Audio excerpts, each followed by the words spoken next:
السلام علیکم۔ نبیلہ ابر راجہ کا ناول زرد زمانوں کا سویرا۔ سبکتگین یہاں پہنچ کر رک گیا۔ اندرونی خلفشار سے اس کی رگیں تن گئی تھیں۔ رباب دم بخود سن رہی تھی۔ پھر ہمارے نوکر کا بیٹا مجھے خیراتی ہسپتال لے گیا۔ میں ٹھیک ہوتے ہی وہاں سے بھاگ گیا، مزدوری کی اور پھر کراچی چلا گیا۔ جہاں غفور چچا کا ہوٹل تھا میں نے ڈش واشنگ کی۔ ویٹر بنا، وہ جان گئے کہ میں وہ نہیں ہوں جو بنا ہوا ہوں۔ ان سے بات کرنے کے بعد میں اپنے ڈاکومنٹس لینے لاہور آیا۔ وہ پھر مجھے اپنے گھر لے گئے۔ ان کی ایک بیٹی تھی رابعہ، فرسٹ ایئر میں پڑھتی تھی، بہت خوبصورت اور خوب سیرت لڑکی تھی۔ سبکتگین نے دیکھا رباب بہت غور سے سن رہی ہے۔ میں رابعہ سے اور وہ مجھ سے محبت کرنے لگی۔ جب میں CSS کرنے کے بعد ٹریننگ کے لیے وہاں چلا آیا تو ہم نے وعدہ کیا کہ ایک دوسرے کو کبھی نہیں بھولیں گے۔ میں اس سے شادی کا وعدہ کر کے آیا تھا۔ رباب کے چہرے پر تاریک سا سایہ لہرایا۔ سبکتگین نے خود کو شاباشی دی۔ رباب بڑی گہری لڑکی تھی، اپنے بارے میں ان کے خیالات وہ جان ہی نہیں سکا تھا۔ جان بوجھ کر رابعہ کے بارے میں جھوٹ بولا تھا تاکہ دیکھے تو صحیح اس کا ریئیکشن کیا ہوتا ہے۔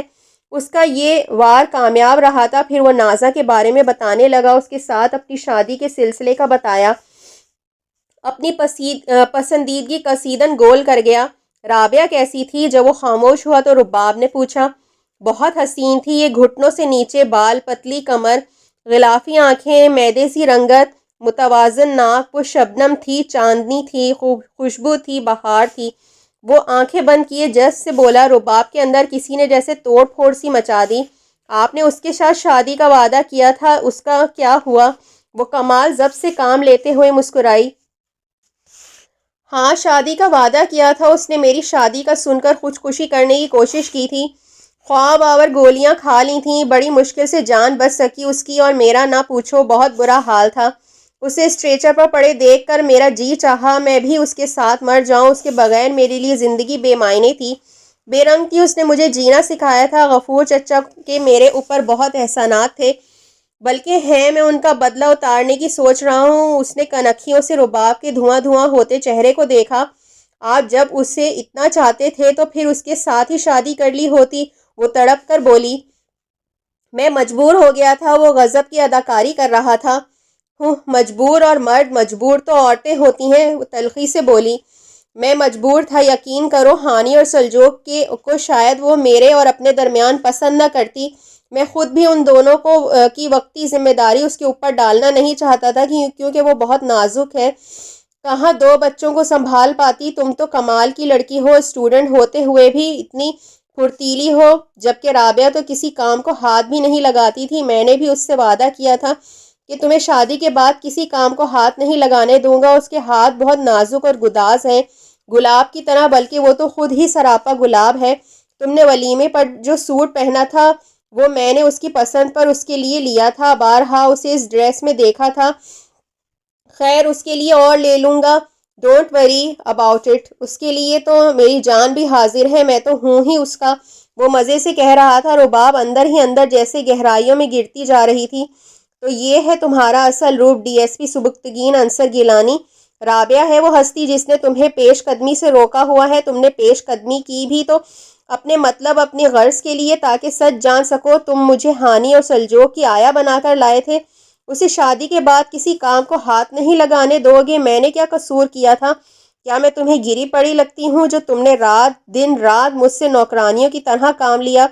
اس کا دل اندر سے رو رہا تھا اور وہ سر درد کا بہانہ بنا کر اٹھ گئی۔ لے گا اور کیا ظالم امتحان شیشے کا، انگلیوں پہ ہیرے کا ہے نشان شیشے کا۔ بے کراں سمندر میں مختصر جزیرہ ہے، کشتیاں ہیں پتھر کی اور بادباں شیشے کا۔ میں ہجر کے عذاب سے انجان بھی نہ تھی، پر کیا ہوا کہ صبح تلک جان بھی نہ تھی۔ آراستہ تو خیر نہ تھی زندگی کبھی، پر تجھ سے قبل اتنی پریشان بھی نہ تھی۔ جس جام کی بننے کے دیکھے تھے میں نے خواب، اس گھر میں ایک شام کی مہمان بھی نہ تھی۔ صبح اس کا سر درد سے پھٹا جا رہا تھا، تمام رات جلتے سلگتے گزری تھی۔ سبکتگین کی خود غرضی پر اسے بہت تاؤ آیا تھا۔ وہ ناشتے کے لیے بھی نہیں اٹھی، وہ خود ناشتہ کر کے چلا گیا تھا، اسے جھوٹے منہ بھی نہیں پوچھا۔ رباب نے خود سے سوال کیا کہ اس کے معنی خیز جملے، شوخ نگاہیں اور شریر سے پیغام کیا تھے؟ دل نے کہا کہ اپنی خود غرضی پوری کرنے کے لیے بہانے تھے، محض نظر کا دھوکہ، اسے صرف استعمال کیا گیا تھا۔ وہ آئندہ کے بارے میں سوچ رہی تھی کہ رفعت چچی کا فون آ گیا۔ خلاف توقع وہ میٹھی میٹھی باتیں کر رہی تھیں۔ اس نے بے اختیار پوچھا، میں آ جاؤں؟ انہوں نے فراخ دلی سے اجازت دے دی۔ وہ گھر جو کا توں چھوڑ کر چلی آئی۔ چچی اور تائی ناراض ناراض لگ رہی تھی، لگ رہا تھا کہ کوئی طوفان آ کے گزرا ہے۔ افشاں، خمار، اسما اور مومو کا سلوک حیرت انگیز طور پر بدلا ہوا لگ رہا تھا۔ وہ سب کتنے با اخلاق اور محبت کرنے والے لگ رہے تھے۔ رات ساری کزنس ایک کمرے میں جمع تھیں۔ افشاں اور خمار نے اس سے معذرت کی اور بہت روئیں۔ آمنہ اور رفعت چچی اسے رازدارانہ انداز میں الگ سے لے گئیں۔ پتہ ہے تمہیں کچھ؟ بھائی صاحب تمہاری فیکٹری کا پیسہ کتنے سالوں سے اڑا رہے ہیں۔ عطیہ عریشہ کی شادی جو شہزادیوں کی طرح ہوئی ہے تمہارے پیسوں سے ہوئی ہے۔ فہد کی منگنی پر جو ٹھاٹ باٹ دیکھنے میں آئے ہیں تمہارا حق مار کر دکھائے گئے ہیں۔ خدا کی مار ہو، یتیموں کا مال کھانے والوں پر کروڑوں روپے کھا چکے ہیں میاں بیوی۔ آمنہ نے دانت پیسے، مگر چچی، تایا ابو کہتے ہیں کہ فیکٹری تو خسارے میں جا رہی ہے۔ انہوں نے اپنا پیسہ لگا کر اسے سہارا دینے کی کوششیں کی ہیں جو ناکام ہوئیں۔ تایا کے کہنے کے مطابق تو فیکٹری کئی سالوں سے بند ہے۔ وہ یقین ہی نہیں کر پا رہی تھی۔ اے لو سنو رفعت، دیکھا بچی کو کیسے بے وقوف بنایا ہے۔ فیکٹری تو کبھی بھی بند نہیں ہوئی تھی۔ اسد بھائی جب فوت ہوئے تو فیکٹری خوب منافع دے رہی تھی۔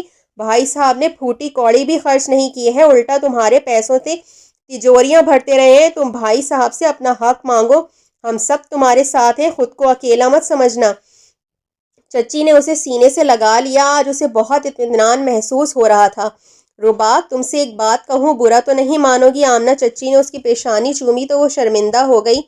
کرے نہ، وہ محبت سے بولی۔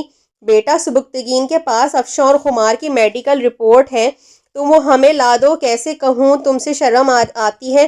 تم نے جہاں پہلے افشاں اور خمار کی شادی سے انکار کیا تھا ان سے پھر تعلق جوڑ لیا ہے۔ تھوڑے عرصے میں شادی ہو جائے گی۔ اللہ بھی تو دوسروں کے عیب چھپاتا ہے۔ تم ہم پر احسان کر دو میری بچی، ہم بہت شرمندہ ہیں۔ افشاں اور خمار کو معاف کر دو۔ وہ دونوں رو رہی تھیں۔ رباب کی سمجھ میں نہیں آیا کہ کون سی میڈیکل رپورٹ کی بات ہو رہی ہے، وہ رو کیوں رہی ہیں۔ بہرحال اس نے گھبرا کر حامی بھر لی۔ دیکھنا گھر میں ہی کہیں ہوں گی، کسی الماری یا دراز میں۔ آمنہ لجاجت سے بولیں۔ پھر وہ فہد کو کوسنے لگی جس نے ناحق رباب کو مارا۔ وہ لان میں ٹہل رہی تھی کہ تائی نے اسے پکار لیا۔ اس کا جانے کا جی ہی نہیں چاہ رہا تھا، پھر بھی وہ چلی گئی۔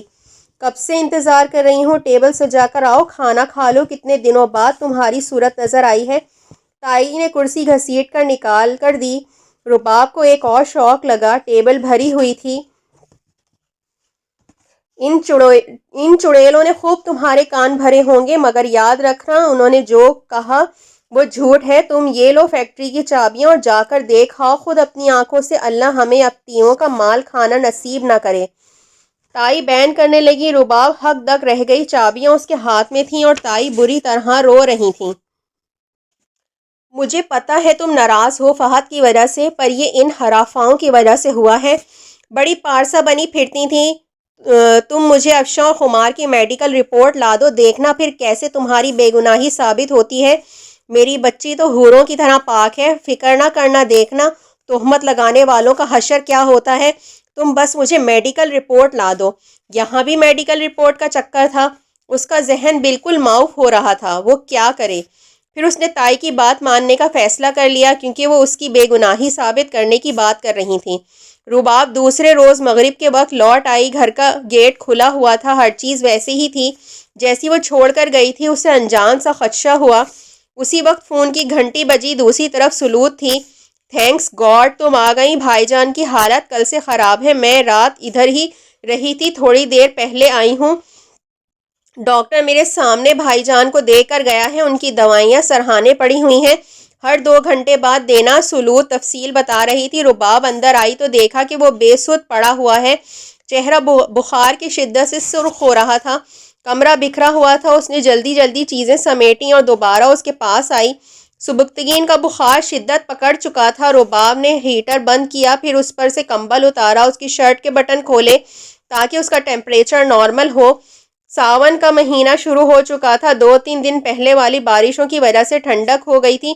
شاید بے احتیاطی کی وجہ سے اسے بخار ہوا تھا، کیونکہ رباب نے پوری سردیوں میں اسے ایک بار بھی گرم کپڑے یا سویٹر میں نہیں دیکھا تھا۔ مزے سے ہلکی سی شرٹ اور پینٹ میں گھومتا اور اب یوں بے یارو مددگار پڑا ہوا تھا۔ یوں لگ رہا تھا دوران ڈیوٹی ہی اس کی طبیعت بگڑی ہوگی، کیونکہ یونیفارم اس کے جسم پر موجود تھا جسے اسے بدلنے کا بھی ہوش نہیں رہا تھا۔ رباب نے اس کی دھڑکن کو محسوس کیا جو بے حد تیز تھی۔ رات 12 بجے رباب نے اسے بمشکل دوائی کھلائی۔ پھر رات کو نہ جانے کون سا پہر تھا جب نیند سے بے حال ہوتے ہوتے وہ سو گئی تھی۔ سبکتگین کی طبیعت تقریباً 4 بجے کے قریب کہیں جا کر سنبھلی۔ اسے اب سردی لگ رہی تھی، پسینہ بھی آیا تھا۔ اس نے دیکھا ہیٹر بند ہے، کمبل اس کے اوپر سے اترا ہوا ہے، شرٹ کے بٹن کھلے ہوئے ہیں اور وہ خود اپنی ہی بازوؤں میں سر دیے سو رہی ہے۔ سبکتگین نے اسے یوں ہی رہنے دیا اور کمبل اوڑھ کر سو گیا۔ وہ مصنوعی بیمار بن کر اس کی تیمارداری کے سلسلے کو جاری رکھنا چاہتا تھا۔ صبح وہ اٹھ کر فوراً ہی کام میں لگ گئی۔ پھر 10 بجے کے قریب وہ اس کے لیے سوپ بنا کر لائی۔ سبکتگین مزے سے آنکھیں بند کیے سست انداز میں پڑا رہا۔ رباب نے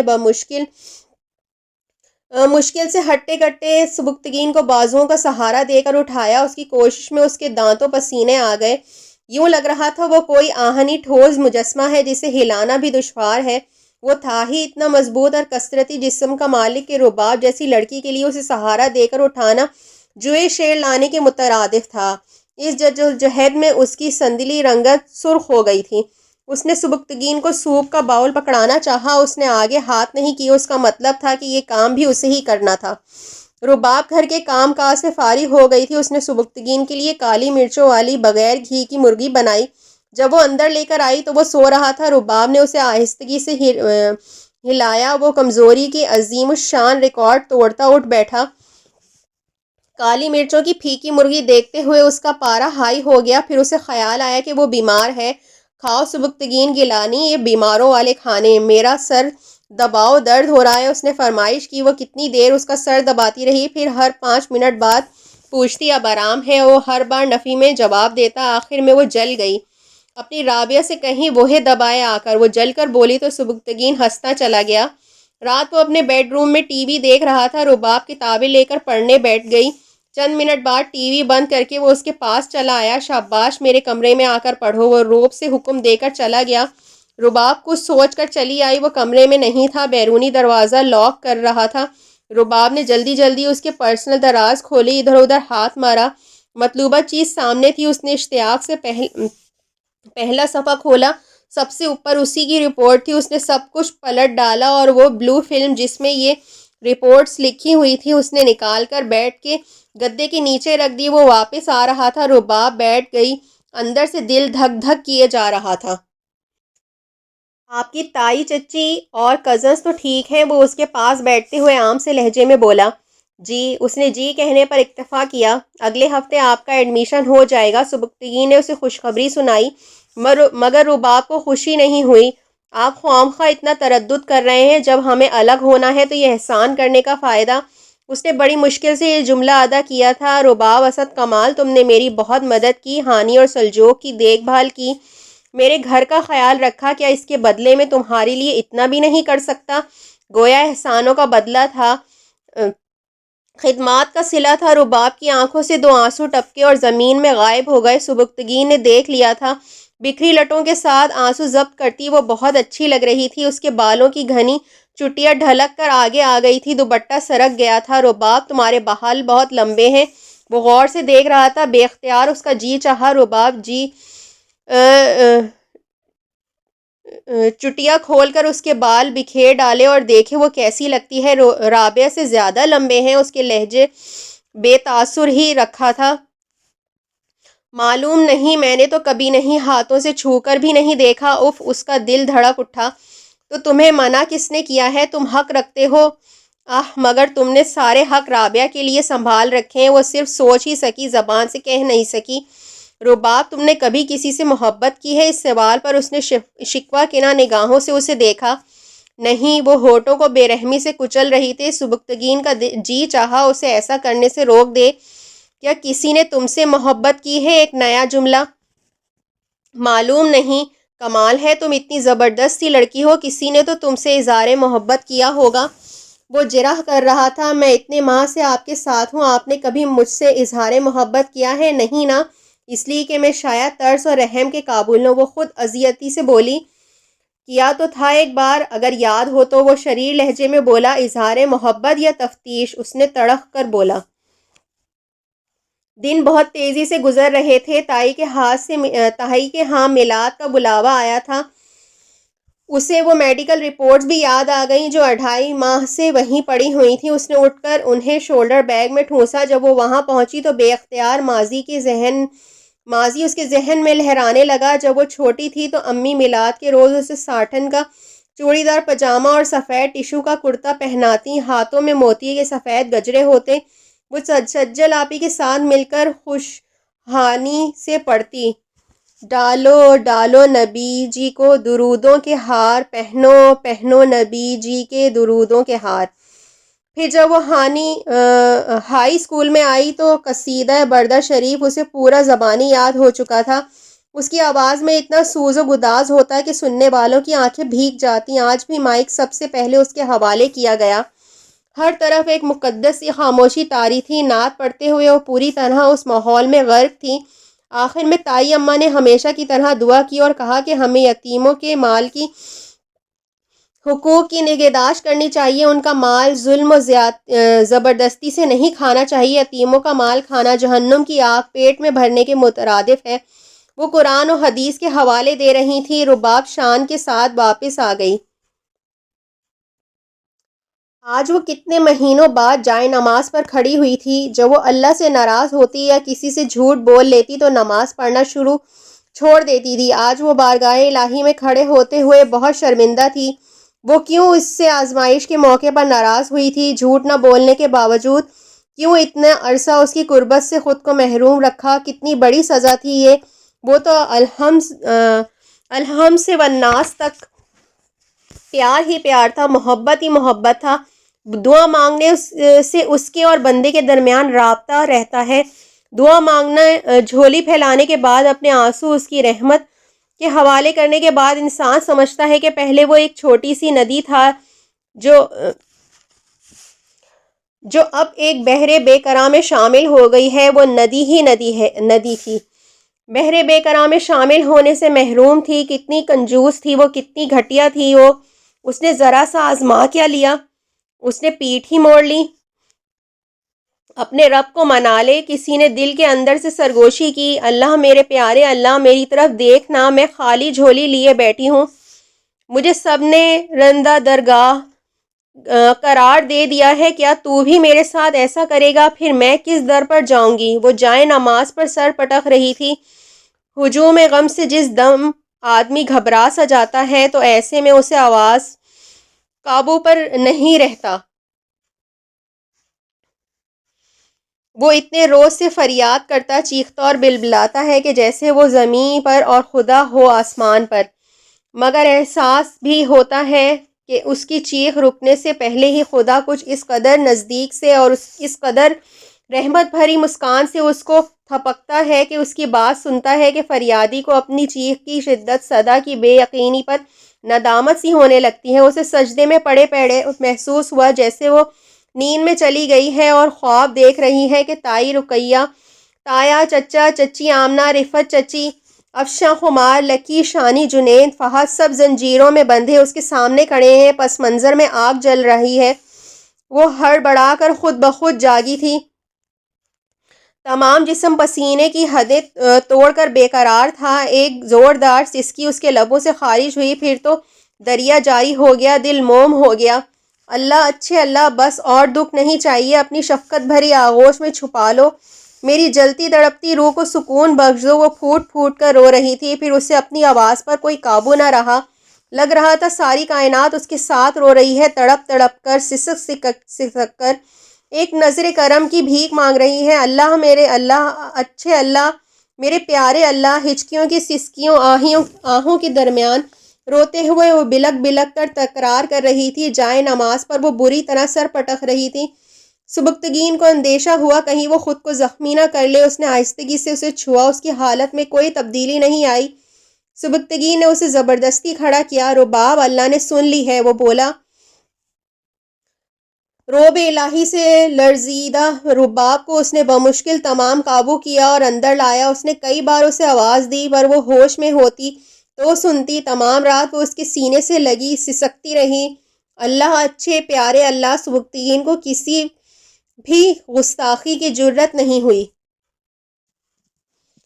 فہد، افشاں اور خمار تینوں کی شادیاں ساتھ ہو رہی تھیں۔ سجل واپس آ چکی تھی۔ آج تو اسے وی آئی پی ٹریٹمنٹ مل رہا تھا۔ رباب ایک ہفتے پہلے ہی رہنے کے لیے آ چکی تھی۔ سجل بھی تلخ یادیں بھلائے ہر کام میں پیش تھی۔ احتشام نے اسے اتنی محبتیں دی تھی کہ وہ تمام کڑواہٹ کو پی گئی تھی۔ افشاں اور خمار کی رخصتی کے روز فہد کی بارات تھی۔ پورا گھر جگمگ کر رہا تھا۔ سجل رسٹ اور براؤن کنٹراسٹ کے لہنگے چولی میں ہمیشہ کی طرح خوبصورت لگ رہی تھی۔ ہاں، رباب بہت اداس تھی۔ اس نے پوچھا تو وہ ٹال گئی۔ آج افشاں اور خمار کے سسرال سے مہندی آئی تھی۔ گھر مہمانوں سے بھرا ہوا تھا۔ بیرون ملک سے آئے رشتہ داروں کے گیسٹ روم میں ٹھہرایا گیا تھا۔ رباب نے دیکھا لکی بھی شادی میں آئی ہوئی ہے۔ اس کے دل میں ایک منظر کانٹے کی طرح چبھا تھا جب اس نے لکی کو اس کے بھائی کے ساتھ دیکھا تھا اور اس کے پاس پہنچ گئی اور سوال پوچھا، کیا جنید، خاور اور شانیہ آپ کے بھائی ہیں؟ سویٹی، تم بہت بے وقوف ہو۔ مطلب کہ وقت گدھے کو بھی باپ بنایا جا سکتا ہے۔ ویسے میرا ان تینوں کے ساتھ خون کا کوئی رشتہ نہیں ہے۔ وہ مسکرائی۔ رباب کی تسلی ہوئی۔ وہ پلٹی تو اس نے دیکھا سبکتگین گہری نگاہوں سے لکی کو دیکھ رہا تھا۔ وہ بھی والہانہ انداز میں اس کی طرف بڑھی۔ ہائے آفیسر، آپ نے تو ہمیں خدمت کا موقع ہی نہیں دیا۔ وہ معنی خیز انداز میں مسکرائی۔ رباب ستون کی اوٹ میں ہو گئی۔ پتہ نہیں اس نے کیا جواب دیا۔ آپ جیسے ہینڈسم ڈیشنگ آفیسر کے لیے تو جان بھی قربان ہے۔ وہ ایک ادا سے جھکی تو اس کی ساڑی کا سارا پلو زمین پر آ گیا۔